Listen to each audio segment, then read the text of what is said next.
Welcome back to another episode of the Between the Lines podcast. Today we're here joined by another guest. We have Riley Lewis, the head host of the Bridging the Gap podcast, is here with us.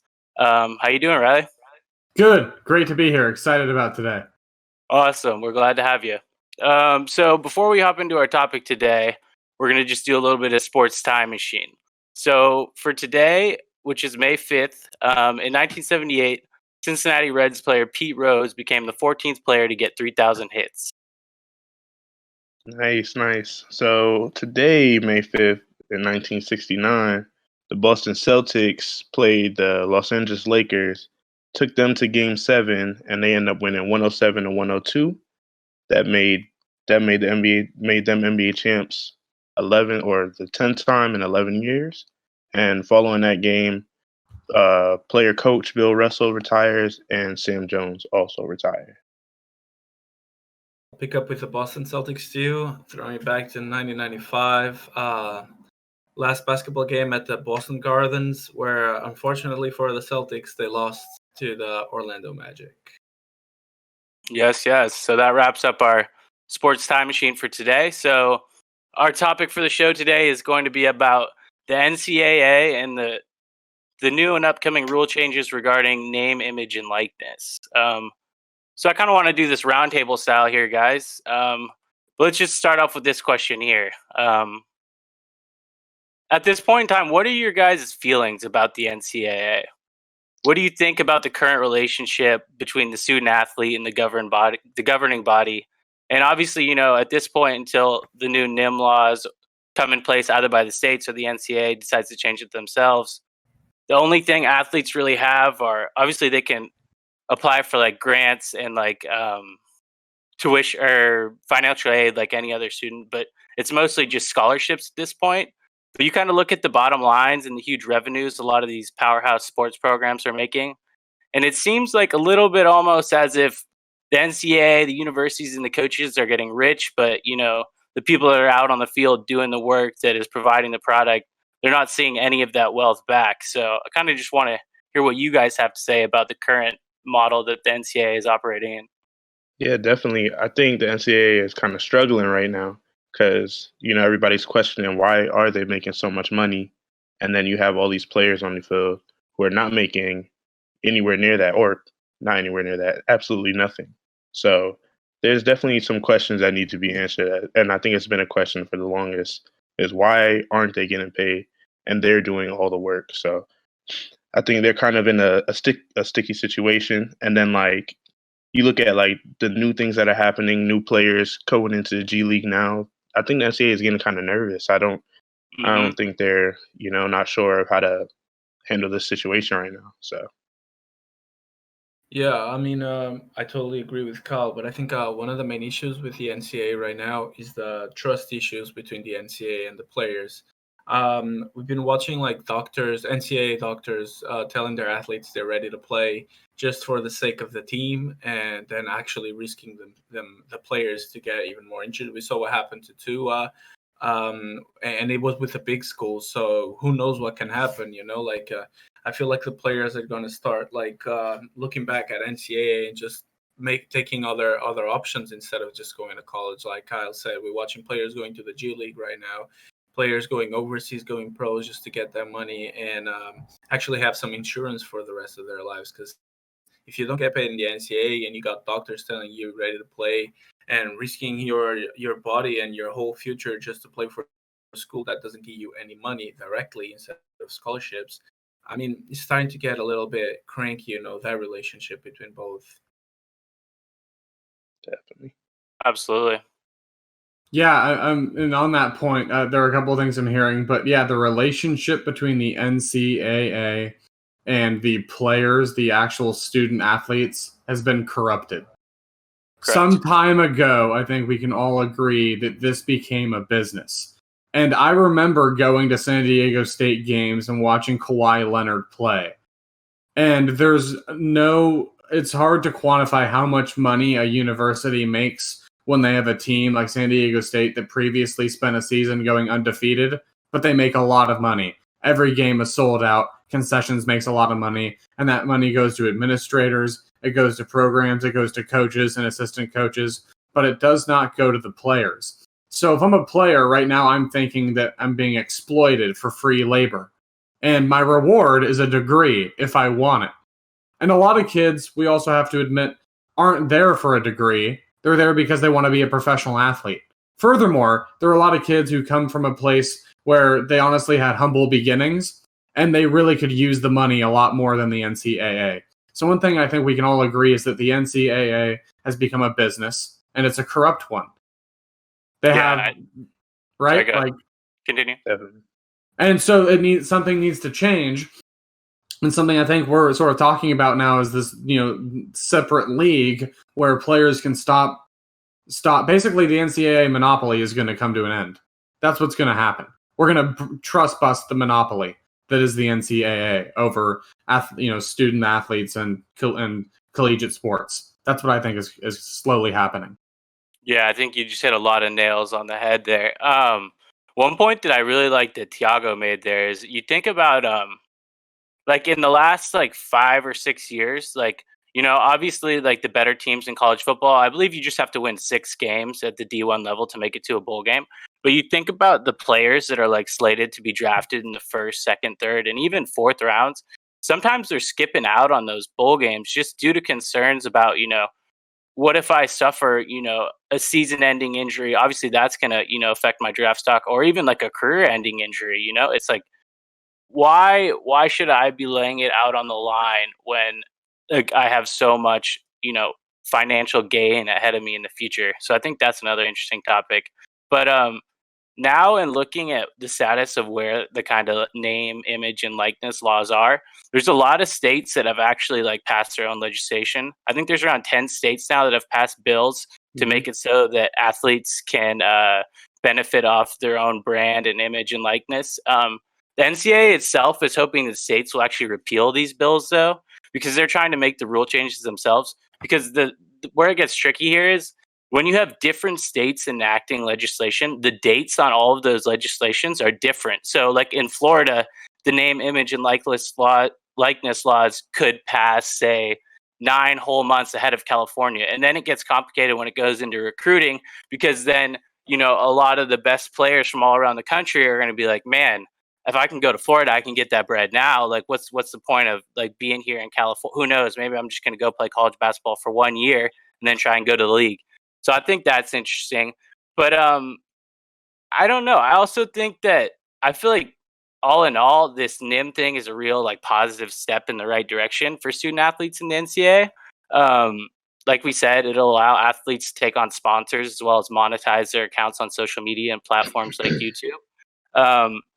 But another topic that I think is interesting is how like agents come into play here. What do you guys think about that? Do you think when student athletes now have the ability to, pursue sponsorship opportunities, that like agents should be into play in terms of like trying to recruit players or kind of like poach them? Because I think it gets a little complicated there. I mean, well, check this. Like back to what you said with the states opening or the states passing their bills at different times. That's where it really gets tricky to regulate pretty much anything. Like, and I think this is where the main negotiating comes in on how to go about doing this. Because, like you said, if you have those states that pass the bill early, now you have everybody running over to, let's say, California, and Florida is still not scheduled to pass theirs until 9 months later or something. Right. Now you're trying to find ways to like regulate that, and there can be like a whole set of problems underneath that with recruiting, and so I think that's what they're trying to kind of avoid. Just like a whole new problem, within recruiting and trying to get too many people over there. And then the agents, I've been kind of conflicted on this one. You could sign an agent, you could not. And I think they're only helping for just to advise you on which, sponsorships you could go for or which ones you can. I mean, I don't know. I'm kind of back and forth on that one. I don't know if you need an agent, but I can see how it can help. So, yeah. Honestly, though, some of these players already have agents working for them, like people from their family, an uncle, a father, whatever, mother, whatever works for them. But I think that the idea of having like professional agents working for these young bucks, I think it's profitable for both sides. Listen, like some of these young players, they don't really know what they want or what to do. And I don't blame them because most of them are way too young to make decisions like that, you know? And by having the opportunity of having a real agent, which is not biased by family problems or getting money for the family, you know what I'm saying? He's not like completely biased. He's working as a real agent, making you do real decisions without any connection to you prior to that. I think it can be beneficial for the athlete, as some of them might, when they go to the pros, they already have a different way of thinking. You know what I'm saying? We see like lots of players, especially the players that only spend 1 year in college, going to the pros and kind of getting lost in social media, getting lost in social communication. You know what I'm saying? Because they are just too young to make their own decisions. Again, they make a lot of dumb decisions. So I think that's definitely a benefit of having an agent early on during your college times. To stop them from buying that Lambo, right? Yeah.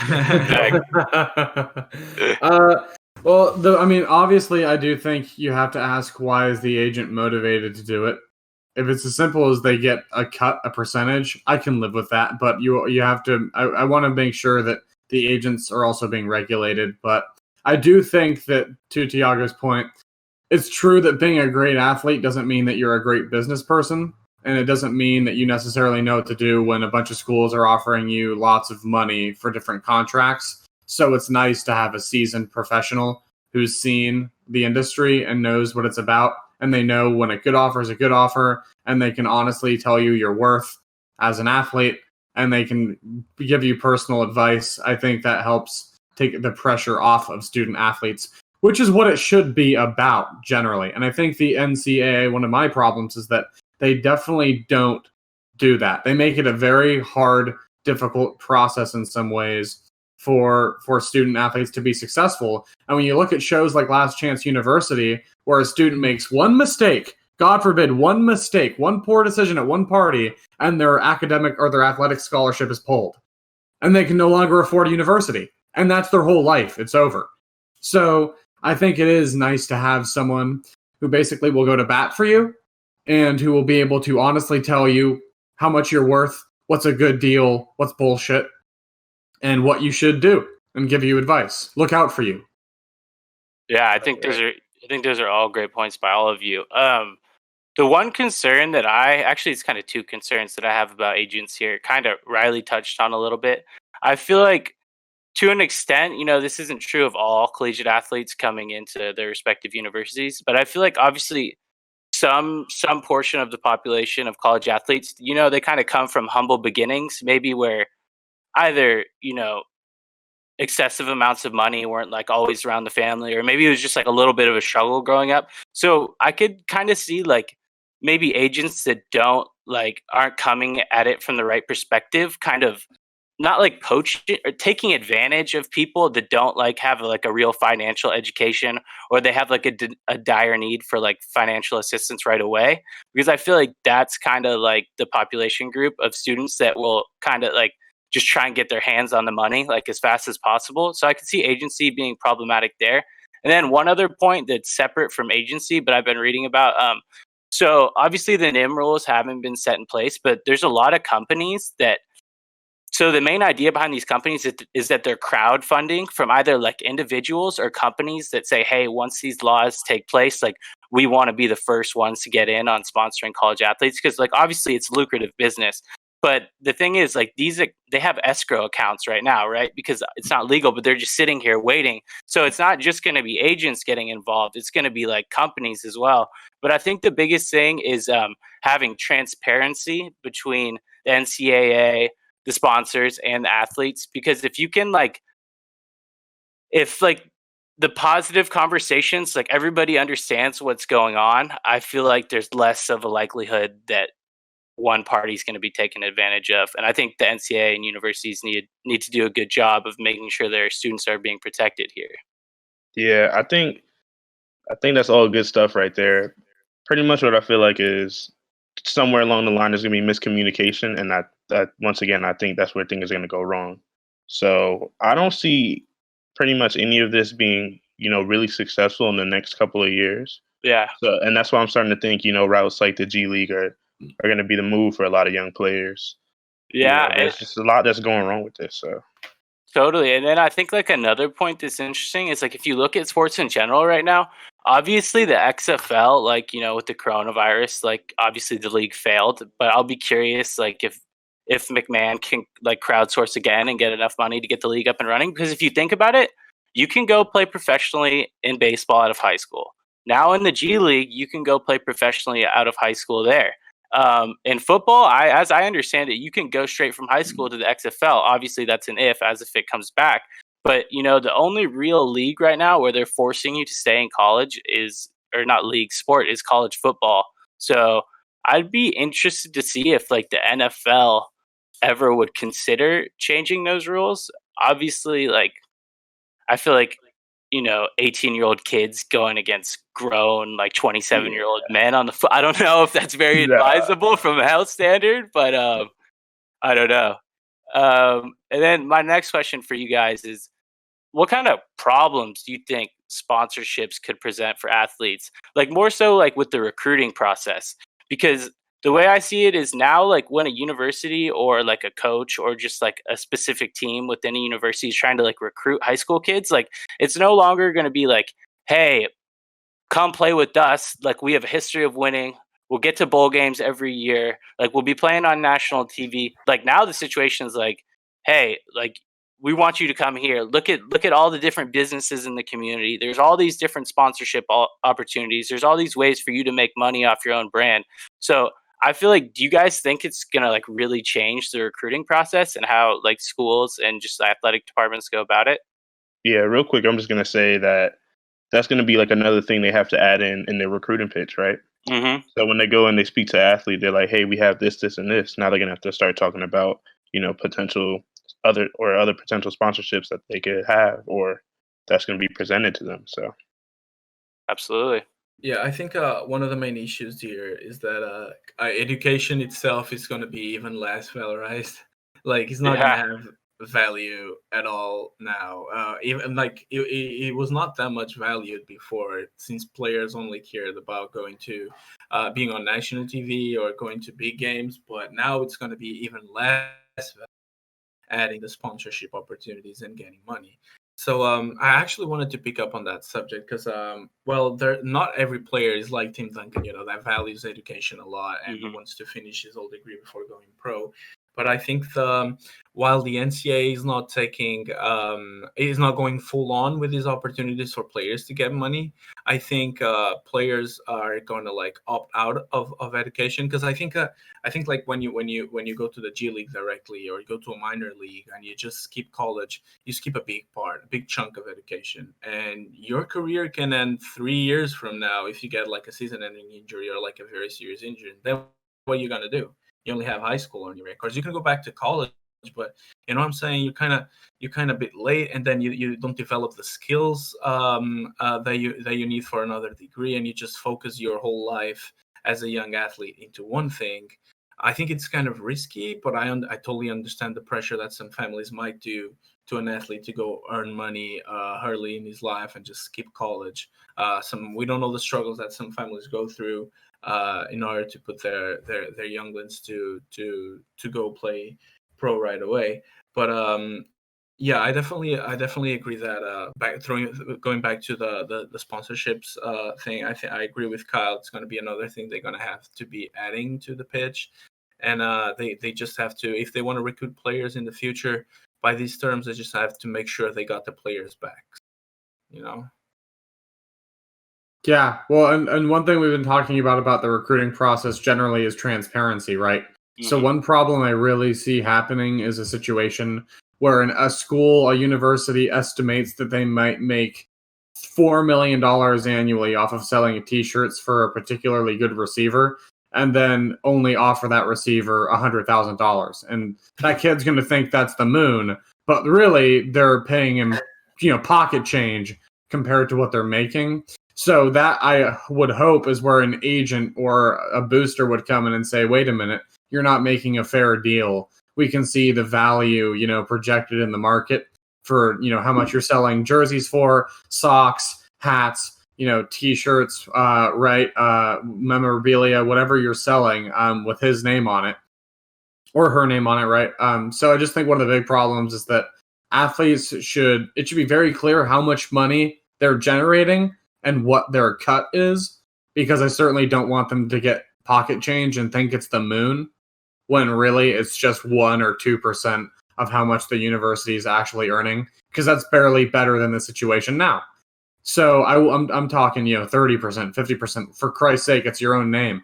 So I think that this illusion that giving you a bachelor's degree is the same thing as raking in $13 billion a year annually on your football team at the University of Alabama, for example, or Penn State, Ohio State, Oregon, right? These schools are making billions of dollars on their athletes. So those athletes should be compensated for their work fairly. So I think that that's a big problem to look out for, is how much do they actually get compensated for? Yeah, I think you all made great points there. I think another thing too that's kind of interesting when you look at it, obviously some athletes, whether that's female or male, they're going to be inherently more marketable at certain universities compared to others. Like, think about it like this. Like, you got a 5-star recruit. He's from Austin, Texas. He's like looking at 3 different schools. He's like, I could go to Georgetown, I could go to Florida, or I could go to the University of Texas. So, like, obviously, if he stays back home and he plays in his hometown, like, he's marketable as kind of like a hometown hero, right? This star player that decides to make the decision to like stay locally and kind of, build the legacy there. So I think that's another thing. Like, in terms of recruiting, you're going to see you're going to see a lot, I should say, is just whether like they perceive it themselves to be more marketable at some places, or other people are in their ears, like agents or family members saying, hey man, like I think like your brand could like exceed, the most amount of dollars at this place. So I think that'll be interesting too. And well, like, real quick. Yeah. So what do y'all have to say about just the other athletes at a university? So Right. like think about like what you just said. You just have a star player here, and they're marketing for that. Are we thinking that all the money that they make from, let's say, a football program is gonna just even out for everybody, or like what are your thoughts on that? Very nice question. Okay. I'll just pop in here first. As I understand it, so there can be group licensing. So group licensing would occur in the form of like, say like if the NCAA college video game were to come back, that would be group licensing between all the players in Division I football, because they'd all be represented there. And then like another thing for group licensing would be like trading cards. I don't know if that's actually going to come back, but if it did, like obviously, like, the third string offensive tackle is not going to have a trading card, but like I'm sure like at least like 10 players in each team will. So that would be group licensing. But when it comes to sponsorships, I think that those are exclusive to the player. Like, the sponsor Right. can make the decision. It's like, well, I want to sponsor the star quarterback. I don't want to sponsor like Joe Schmo, who is like not relevant and not really playing. But I think that is also a problem. I wouldn't say it's a problem, but like if you're another player on the team that's like, putting in the work every week, grinding through like 2-a-days, like, fitness in the morning, school in the afternoon, practice in the evenings, and then games on the weekends, like obviously like you're probably going to want to like get some opportunities to like, build your brand or make some income. So I mean, I think this is really interesting. I sort of unless Tiago, if you want to say something really quick. Yeah, I just after what Max said, I'm sorry, I just said something that I think it could complement it. Yeah. But the way you're talking about how players could react to other players getting more opportunities than others, doesn't that happen in the pros already? Yeah, totally. Doesn't that But this get is you not the ready? pros. This is not the pros, but he's supposed to be. It's supposed to make you ready for the pros. So what? You're just gonna be a pro and keep crying because someone is better than you and deserves more a bigger payment than you do? I mean, you should be aware of your skills and what you contribute to a team. I mean, if you feel like you're contributing as much as the star player or even more, definitely you should take a stance and say, hey, you know what, I deserve as many opportunities or even more opportunities than this guy. But if you know that you're like a third string right tackle, like Max said, you kind of got to be humble about it too. You know what I'm saying? Like, if you get an opportunity, that's perfect. But you got to understand that when you go to the pros, if you ever go to the pros, it's going to be the same thing. You're going to be grinding on that slow contract until you actually prove yourself, or if you're not able to prove yourself, then that's it.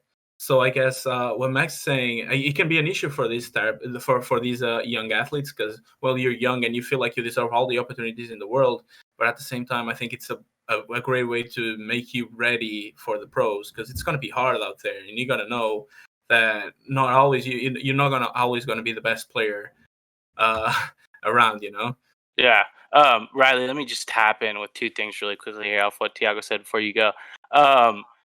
What I think is interesting, I think what it comes down to really is it's free market economics. You know, people that want to sponsor players, it's just facts. They're not gonna pick the underperforming players or the players that aren't playing at all when it comes to sponsorships.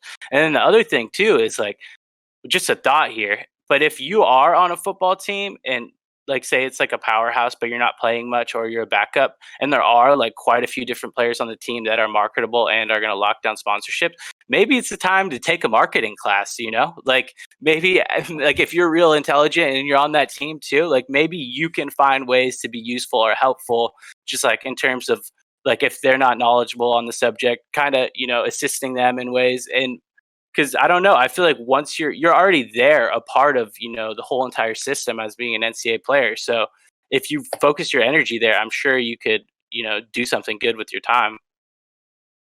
Definitely. I mean, I cannot agree more with you right now. Go ahead, Riley.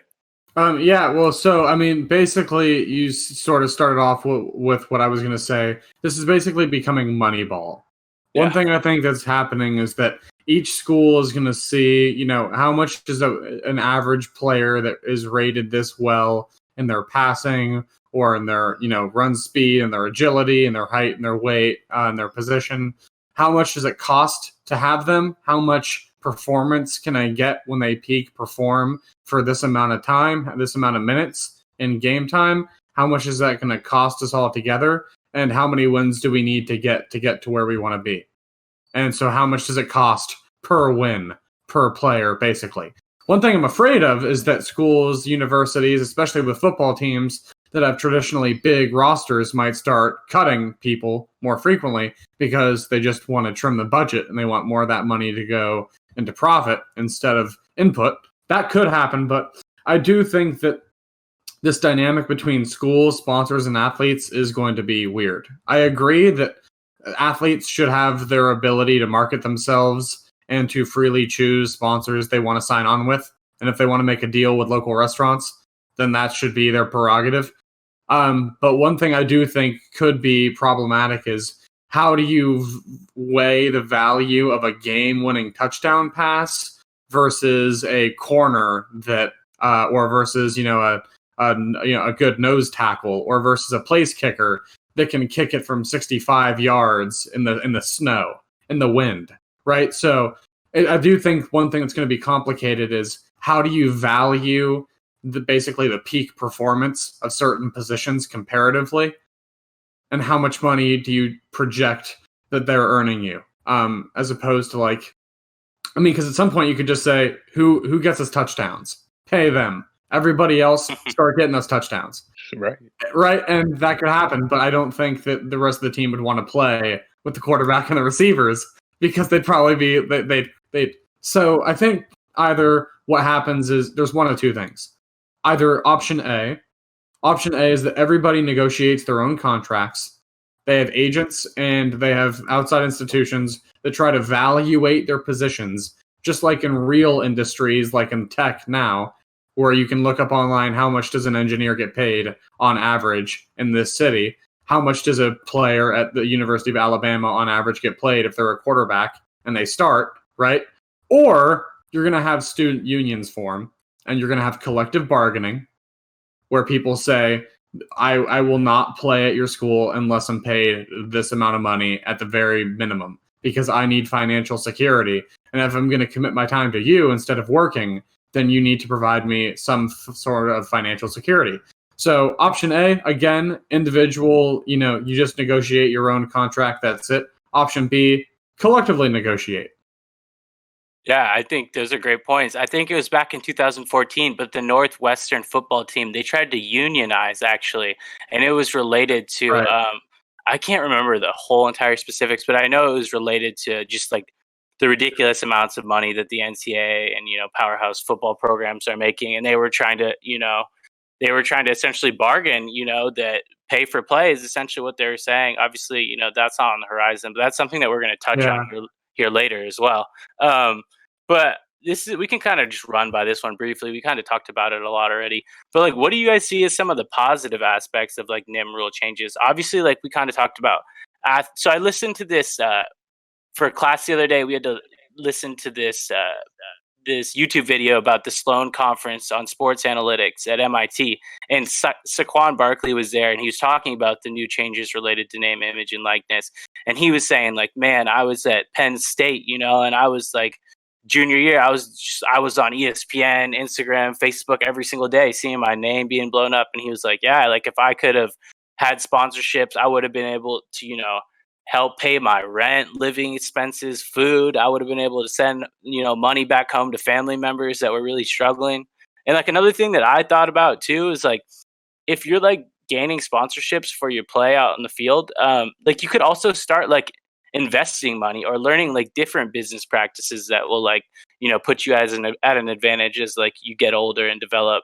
And also there'll be other ways to kind of like promote yourselves across different platforms even too. But I was wondering, what do you guys think? Do you think there are like any other positive aspects other than, kind of the few things that I just said there?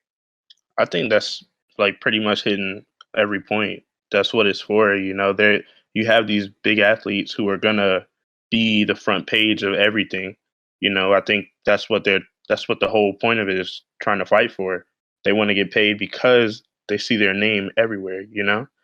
Like you have Saquon, for example, and even think back to Zion, like Zion Williamson. He was everywhere during college. Yeah. Like, tell me, could you log on ESPN app and not see his name last year? Nah, Even bro. in high school, man. Even in high school. Yeah. So I think that's just like the main positives. It's going to benefit those star players who are just everywhere. So I think we kind of skipping one thing here on the positive side. It's not just about the money that they're gonna get. It's just about the fact that they're gonna keep going to college. So if these changes do not happen, college will the best players will just start skipping college to the pros. And a few days ago, I read a tweet by the Hornets player Devontae Graham, and he said it was a tweet about people like wasting the best years of their lives by not going to college. Right. And I couldn't agree more with him. I mean, I totally understand if somebody skips college to go to the G League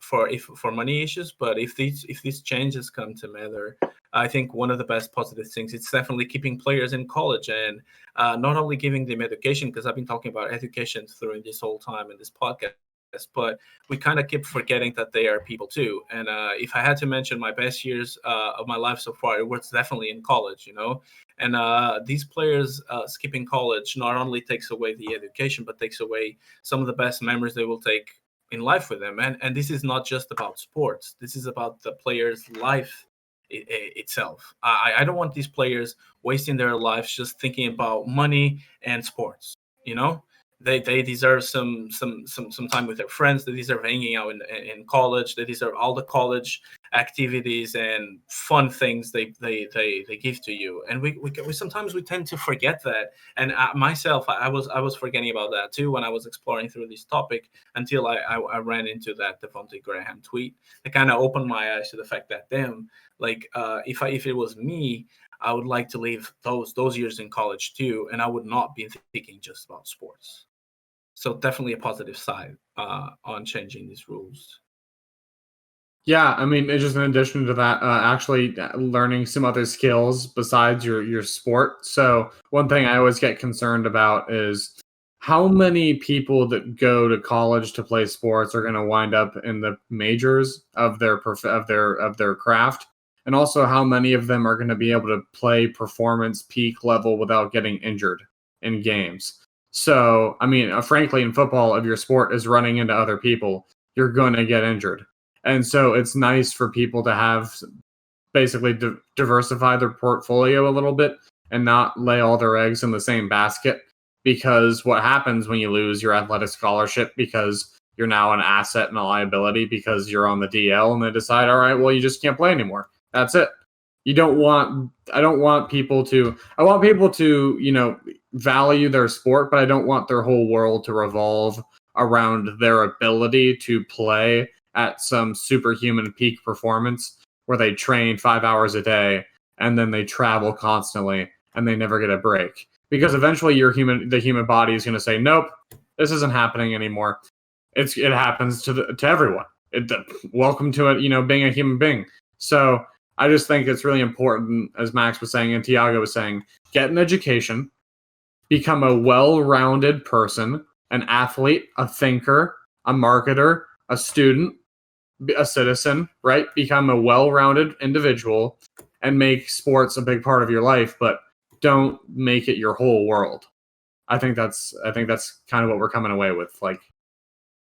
Yeah, 100%. I think the point that I liked from both Riley and Tiago, Riley first, you look at the average lifespan of an NFL player. Like, obviously, you have the Drew Brees, Tom Brady that just go ball out and play for 18 to 20 some odd years. But the average lifespan of an NFL player is about 3.3 years. And people, some people will bitch and moan. It's like, oh, athletes make so much money. How can you justify athletes making so much money? And like one argument I hear a lot is, we're paying athletes so much money, but then people go off to war, and they come back and we just don't treat them like they should be treated. And obviously, anybody that's a veteran, like, much respect, and they should always be taken care of. But I think that they just underestimate the sacrifices that athletes make. Cause if you're like a player that's on the roster bubble every year, and it's like your average lifespan of a career is 3.3 years, like, how much can you really expect to gross? Like, if you're playing 3.3 years and like you're making, let's say, like $250,000 in like each of those three seasons, like, you're not gonna like live off of that, like, you're gonna have to go get another job one day. Like, that's so, like, it just ties back to what Riley's talking about, where it's like being a well-rounded person and like still having opportunities and avenues like outside of sports once that comes to an end. Yeah, and look, and think about it. I mean, look, I love football. I really do. But there are two instances. One turned out great, one did not. Andrew Luck made a very good decision that he was done sacrificing his body and taking terrible hits that could eventually cause irreparable brain damage. So he decided to leave the league. Everyone in Indiana decided all of a sudden they don't like all the things he did for that team, but Andrew Luck made a very good decision because he was tired of sacrificing his body and constantly getting hit, run over, barreled, hit by two different people at the same time, sacked, right? Like, and for me, I look at the San Diego Chargers and I think about Junior Seau. For years, I was so happy, and Junior Seau was crushing it as a San Diego Charger, one of the best in the league. And eventually, he just got knocked in the head too many times, and Junior Seau, we started to lose him. And then eventually, we did lose him. And I want to prevent stuff like that from happening. And I certainly don't want parents to be too scared to send their kids to go off to play sports because they think that might happen. But it does happen, and it has. And by the way, rest in peace, Junior Seau. But I just think that we have to understand that when you're paying someone, first of all, that might go for medical bills, but also they're sacrificing their body, like, a lot. That's what they're putting on the line. So what's all that money going for? Well, maybe one day their legs don't work, or they have to have both hips replaced, or they have to have back surgery, or neck surgery, or Tommy John surgery, right? Maybe one day, after 10 years on the line, they have to have both knees replaced and learn how to walk again. So where's all that money going toward? Their life. They're sacrificing their body.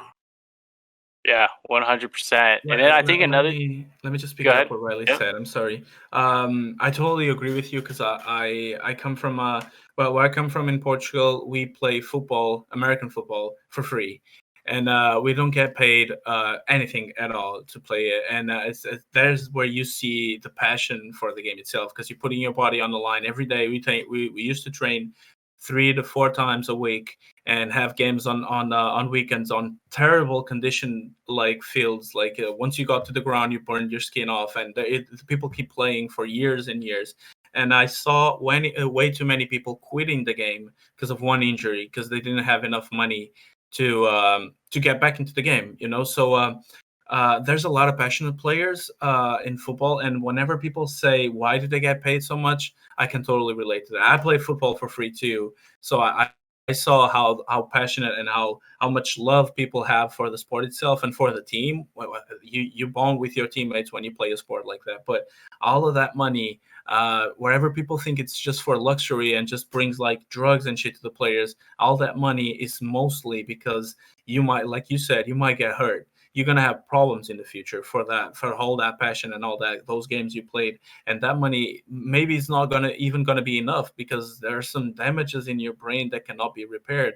And so you talk about Seattle. There was a time where these O linemen from the Steelers. I remember there was just a huge controversy because like two of them died in the same year by suiciding, and I mean, rest in peace for those guys. But how far does money, how worth is money in those situations? You know, because they were rich, they were living like a healthy life. They were able to provide their families enough money to live a comfortable life. But is money enough for the damage that you have in your head? Because money didn't save those guys at all. They have anything they wanted, but money didn't save them after retirement. So I mean, I couldn't agree more that the money is required to treat these players. You know, like you're gonna need it, especially in healthcare. Definitely. Absolutely. Kyle, you got anything to add?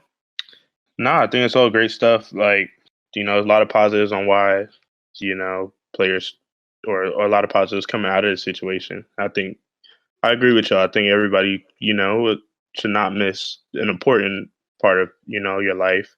You meet great people in college.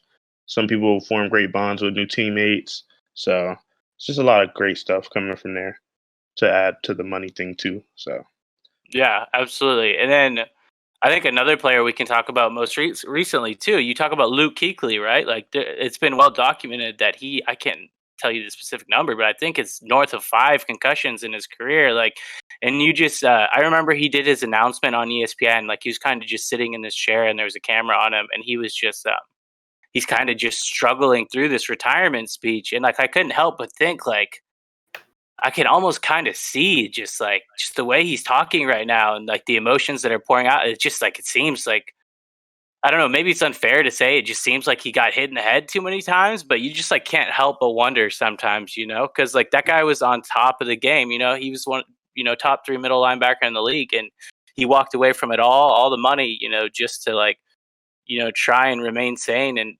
50 years from now, like remember who he is probably. Yeah. He did the same thing before coming back to the Bucks. He said, like, after his retirement, he said he never felt no pain at all for years since back in his high school days. He said, like, it's so crazy that I'm not feeling any pain right now. Yeah. And it's just unreal. I mean, I can just imagine how many injuries Gronkowski had, especially on his knees and on his arm. I mean, the guy looked like a robot on field. You all remember all that armor he needed on his arm and bro. legs just to be able to play. That's just crazy. Yeah, sir. And to that point, I mean, Max, you were saying the average NFL lifespan is a little over 3 years. I mean, think about how much damage you take as a running back over the course of 3 seasons, especially if you go postseason, and trade that for maybe $1 million, $2 million, and think, what's worth it? Being able to be I get a couple $1 million, but you're in physical pain for the rest of your life.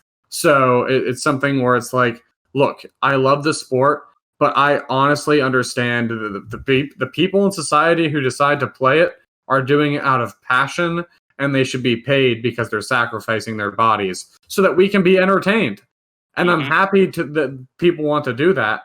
But I also know that a lot of linebackers and a lot of offensive linemen are going to have a lot of trouble walking when they're 60.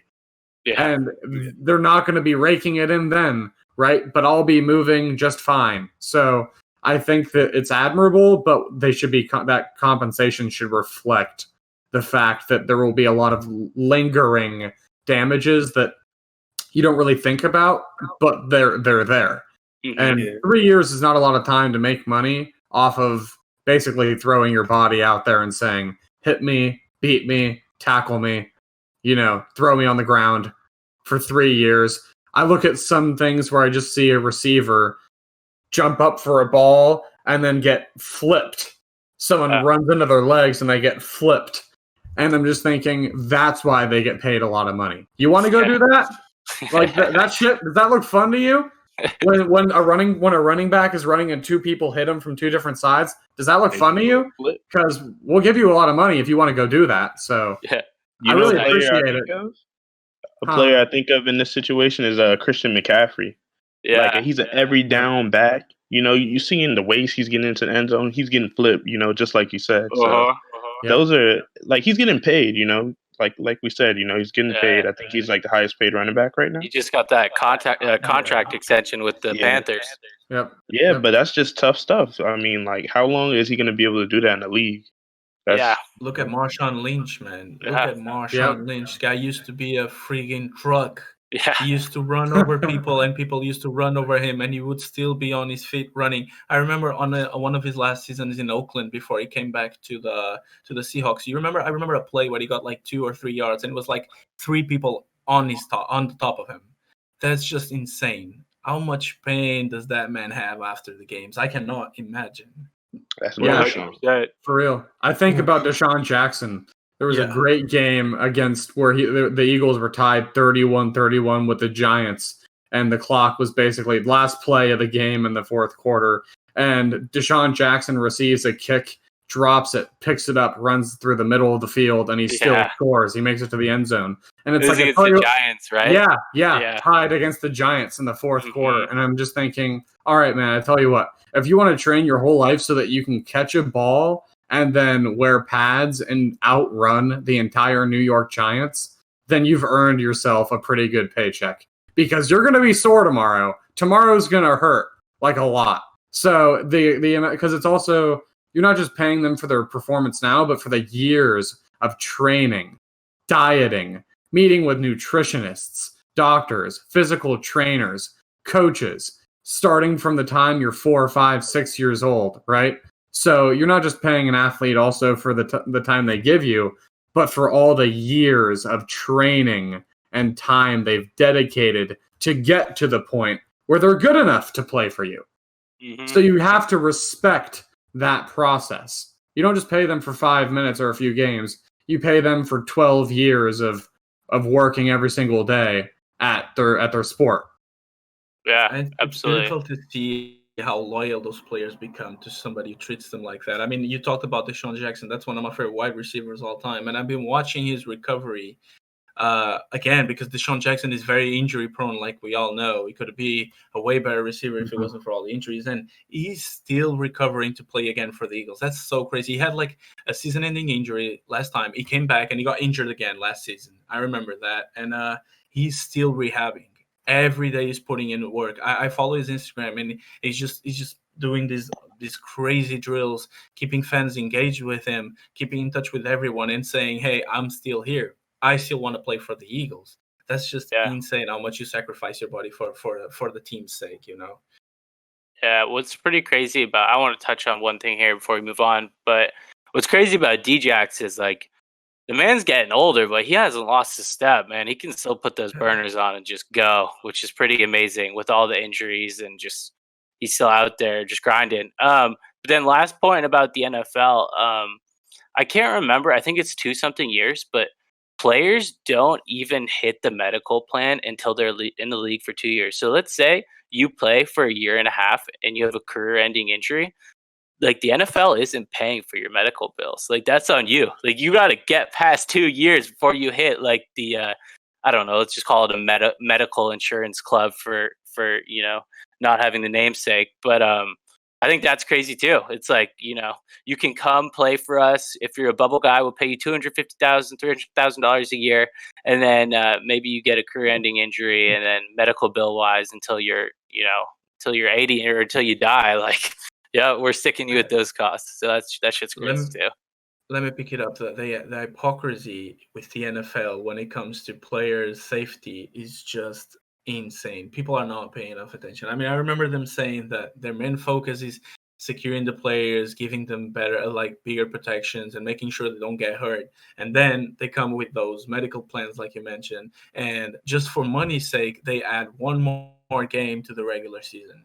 I mean, Richard Sherman commented on this, and I'll make his words mine. This is pure hypocrisy. You want to keep players safe, but you get offered a little bit more money for one more game, and fuck it, just get players injured. I don't care if you get injured on the last game. That's business. Whatever, one more game, like it's nothing for pocket change. That's pure hypocrisy. Player safety is not their priority, although they say that every day and they keep mentioning that it's not their priority. If you offer a little bit more money, they'll forget about it in a second. Easily. And then, all right, I think we touched on that pretty well. I say we move on to this next one here. I think we can touch on this one quickly, and then I just have one last wrap-up question. But obviously, we know about athletic boosters, right? Boosters are the high rollers that are the big fans at these big-time universities. They're throwing parties for the athletic department, or they're putting out fundraisers for specific teams across universities. And now I think about like the recruiting process, and I wonder like, these boosters who are, rich in whatever industry they work in, they're going to have a big time sway. Like it could kind of come into a situation where it's almost like a bidding war, where when you have like all these big time backers of programs, like, shelling out all this money saying, oh, I can make this promise to this athlete, this, that, and the other thing. So I wonder like what kind of problems, or like, just how do you see it going? Like if it turns into just like bidding wars between like, boosters at universities at, like let's say Alabama against Auburn, like they're just bidding for players and sponsorships. And then it's like, obviously like education is kind of out the window at that point. So I don't know. Do you guys have any thoughts on just like how that could be problematic other than what I just said? I mean, yeah, like listen to like our conversation now. It's just pretty much turned into like a money thing. So it's just kind Right. of interesting how it's just kind of going from that to, or how it's going from just going to school and playing for your university to like now I need some money to play and all that. And then I think you look at schools like Alabama. I think those boosters are already doing that. Oh yeah. Oh And yeah. I mean I can't be 100% sure because I haven't seen it happen, but I mean, how do all these players have this money? Like, how do players have all this stuff already? Like, I think the boosters are already doing that, and I think that goes into that recruiting pitch, like we mentioned earlier. I have to agree with Kyle on this one. I mean, when it comes to player decisions, I mean, even if Auburn offers you a little bit more money or just slightly more opportunities, if it was me, I would still pick Alabama. You know what I'm saying? I mean, we got to take that into consideration. Definitely, it's going to be a war, bidding war, like you said, and it's going to be like tons of different crazy offers that schools will come up, especially like schools that are not like top ranked right now and they have a lot of money to expend. They will try their best to get the best players. But I mean, when it comes to a player decision, I think we cannot forget that players still value schools with a large history because you want to be part of that history. Like if you love football and it's not just about the money, you will want to be part. You want to be a big part of football's history itself, and that can only be achieved right now if you play for a big school. So I think that should be taken into consideration. I also have a hunch that students and athletes are interested in where they're going to be living and the kind of people they'll be meeting and the opportunities in the area. So for me personally, it's more likely that I would take a deal to play for USC or Stanford as opposed to Northeastern Texas State University. So regardless of money, I would take a pay cut if it means I'm going to school at USC. So, but that's just me personally. So I do think, I think honestly, it may change a little bit and become more money oriented. However, I don't think that it'll completely change. I still think that for the kids who grew up watching Syracuse, they want to go to Syracuse. For the kids who grew up watching Notre Dame, they still want to go to Notre Dame. The kids who grew up, rooting for North Carolina, they still want to be Tar Heels. They bleed blue and white. So I think that money is going to be a factor, but I still think that the community, the sense of pride, who you want to rep, where you want to live, that all those things are still going to matter for sure. Yeah, and then I think Kyle kind of touched on it though. It's like obviously, the name, image, and likeness rule changes are now on the horizon. Whether the NCAA does the legislation themselves and makes the rule changes by themselves, or if it ends up being the state's hands and it happens that way, it's going to happen. It's inevitable. But I also think that we can agree, before this, the name, image, and likeness is about to be coming about. There was still always scandals in the NCAA, whether that's recently there was a scandal with Nike and the sponsorships. There was a ton of schools. I know University of Arizona was one of the schools that got wrapped up into it, and there was the FBI wiretaps. There's been so many James different Wiseman thing. Exactly. Yeah, that's another one. There's been so many different academic scandals along the way in the NCAA. I remember UC Berkeley had a big problem back when Deshaun Jackson was there and Marshawn Lynch was there. The team's overall GPA was just ridiculously low, but I don't know. It was getting underreported. I can't remember the specifics, but that stuff like that happens. And like Kyle said, the pay to play thing, sometimes you hear about stuff that comes out that surfaces in the public, but I think a lot of people just get paid and you don't really hear about it. And it kind of makes you wonder, how does that student athlete, how is he driving that 2020 Camaro around campus and stuff?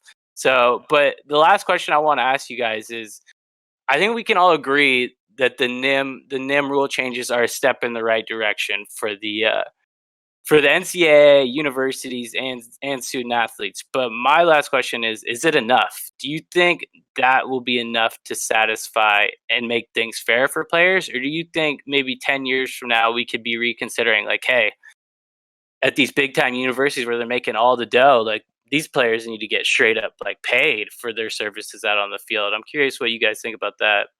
I think that it's going to constantly keep changing. So this is only the beginning now. And like you said, it's inevitable. This is the direction that the NCAA is moving towards. So players are going to have to get paid, whether it's through certain sponsorships or whatever they decide down the road. So I think it's going to constantly keep changing. It's going to be something that we're going to continue talking about just in every conversation every year. So, yeah. I agree with Kyle. I think it will never be enough. There will always be new demands, always. And I think it's a step in the right direction, definitely. But I think it's not going to stop here. I think the war between the NCAA and the G League and the minor league baseball, for example, is still going to be a thing. There is still going to be a lot of good prospects that are still going to pick professional leagues or even overseas, obviously. And I think it's a war that will never end, especially inside the NCAA. I think there will always be new demands, new stuff that they will criticize about the NCAA. There is still going to be a lot of corruption. There's still going to be this doctor that's going to tell the star quarterback that he's fine to play when he's not, and that might ruin his whole career. There's still going to be all these controversies, but definitely you got to start somewhere if you want to change for better. So I agree. It's a nice step, definitely. Yeah, I agree. I think it's a nice step. I think it's a substantive step, but I think it's the first step in a long step, and in a lot of steps that will have to happen to eventually reach a place where the student, slash athlete and the governing body contract feels more fair. Mm-hmm. But I think it's going to take a lot of negotiating, and I think there's going to have to be a lot of logistics talk and value talk and projections. I do think that one thing we're going to start seeing slowly bubble up, just like in any other movement in history, when you want to basically get more for your labor, is unions. So I do think that we're going to start seeing students try to collectively bargain. That might happen. I think that students are going to start looking for people who can protect them from universities who are, more hawkish and want to bribe them with a $40,000 car so they can make millions on their performance later in the game. So I think that is something that might happen, but I do think it's going to take a bit of time until everything is worked out, the dust is settled, and I don't know what it's going to look like. For all I know, alternative streaming sources are going to start streaming this stuff, and players will get other forms of revenue, and the NCAA will just become obsolete. Yeah. So I really don't even know if they'll exist in 20 years. Dude, you just stole my thunder, bro. Well, let me say this real quick. Go ahead, Kyle. I think that the NCAA is going to be around forever because I think there's going to be those players, and there's going to be players that just want to go to school just to play in school, just to say they played for a university. Like, Yeah. being honest, I think I'd love to play for a university just to play, to represent that college. And Totally. so you're gonna have those players, and then you're gonna have the top players who are gonna start jump into the G League and jump into professional sports. So I think they're both gonna be around, but this whole name image thing is kind of gonna bring the NCAA down. That's my thoughts. So Yeah. yeah. I think the NCAA, like, there's going to be quite a big transition phase for the NCAA, because this is like the real first move that they've made like this. And I think that for a while, for at least a few years, like, they're gonna have to like iron out like a lot of kinks, and in terms of like trying to regulate this whole thing. But on Riley's point, I could like somehow see a scenario where like 30 to 50 years from now, where like the NCAA is like busted and obsolete, like in the sense like that some institution that is more forward thinking has come in and somehow replaced it. I mean, I wouldn't be surprised if the NCAA was still there, but I do think that if enough forward minded thinking people get together, I do think that there's better ways of doing things now regarding collegiate sports than what the current structure of the NCAA is actually doing. Agreed. Yeah. Anybody have any final points here? I think my last point I want to say is, regarding those leagues and people jumping to the leagues, I think people are doing that also too because there's so much trouble within the NCAA, and I think people are just gonna start jumping just to, dodge all the problems. So I Mhm. think even a player Yeah. like Jalen Green jumped to the G League just to not have to deal with all the nonsense that comes with recruiting and scholarships. So Yeah, I mean, before wrapping up, I'll just reinforce the idea that I mentioned before from Devonte Graham, that it's not just about the money, it's just not about the NCAA issues, it's not about the sports and all of the activities that you're gonna get into. Is all about also about the best years of your life in college. So I always remember that these young bucks that come out of high school, they're also people. Although sometimes it doesn't look like it looks like they're robots or some stuff like that. But they're also people, and they also deserve to live their best years in their youths, and not just being concerned about money or sponsorships or wherever. Yeah. Well, I mean, my final thoughts really are I just want to emphasize that the NCAA is an incredibly corrupt organization that features many different characters in their saga of hoodwinking and bribing student athletes to come play for their university. It's a Yeah. predatory institution. They're vultures. So, for number one, for athletes, you got to look out for you. Number one. Second of all, I think that conversations like this scare the shit out of the people at the NCAA. Totally. And I think that any time in history, regardless of what you're talking about, you never, ever, ever see the people on top abdicate power. So I think it's going to be a long push. It's going to have to, it's going to require the fans, the players, and advocates to push for these changes to happen and to see through that all states pass bills and that they're enforced, because it's strength in numbers, basically. At that point, you need the strength in numbers, and you need a united front. And I just think that the NCAA is always going to be happy to take your talent, your best years as a player, and make a lot of money on you. So we have to understand that, and understand that really, when you're the athlete and you're the one that people are coming to see, you have the power. Mm-hmm. People Yeah. aren't paying to go watch NCAA people wheeze on the basketball court. They want to go see Marcus Smart on the Yeah. basketball court. They want to see Jimmer and Kawhi Leonard, right? Jamal Franklin, right? So Yeah, I totally. think that what this is really a lesson in is that the players are slowly realizing that they're the ones that have the power, because they're the ones that make the production happen, because they play the game, literally. Yeah, And I totally. think that we need to I think that this is just the first, upheaval in a long saga that will be how the players got their worth back, basically.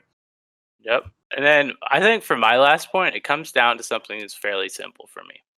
So let's say I am an incredible pianist at the University of North Carolina. If I'm incredible and some company or some brand, or it doesn't matter what it is, they come to me and they say, "Hey, we want to sponsor you. You're so good at your craft. We want to sponsor you." I have the right to accept that sponsorship, right? It's my right. Like, who's to tell me that I can't accept that? It's like, I've worked hard for this. Like, I've done this. Like, also, like, what else could you be? Like, you could be some incredible, like a juggler. Shit, you could be juggling freaking bowling pins, and if you're that good, you could accept a sponsorship. So it's just ridiculous and so backwards that it's actually taken this long for athletes to like now be in a position where they're going to be reaping the rewards off their hard work. And I think that maybe it's not everything that needs to be done, but it is a step in the right direction. And it'll certainly be interesting to see the next few years for the NCAA. Definitely going into some unknown territory.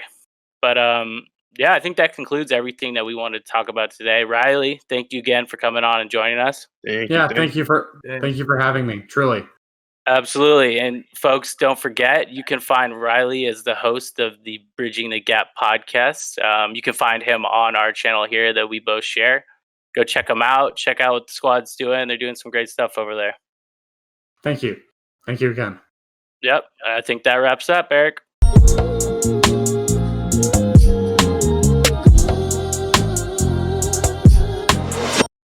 Thanks for watching, everybody. If you enjoyed the video, give us a like. If you would like to add something to the discussion or give us any ideas or topics on our future shows, feel free to comment. And as always, don't forget to subscribe.